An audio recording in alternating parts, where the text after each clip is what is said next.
আসসালামু আলাইকুম রহমতুল্লাহি ওবরাকাত। সারাদিন ডিউটি করার পরে 12 ঘন্টা ডিউটি করার পরে 7টার থেকে 7টা, রাতের এখন বাজে 10টা 1। তা আমরা মানুষ রুমে 4 জন,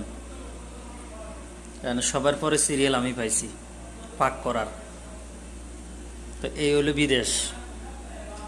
কত কষ্ট বিদেশে মানুষে করে, বিদেশ না আসলে এটা বুঝবো না কেউ।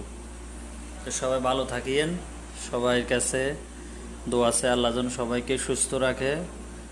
এবং আসলে ভিডিওটা বানাইতাম না, মনে একটু আবেগ, যে আমি 7টা বাজে আমার ডিউটি শেষ, রাতে 10টা 1 মিনিটে আমি পাক করার সুযোগ পাইছি। ফ্যামিলির সাথে এখনও যোগাযোগ করতে পারি নাই।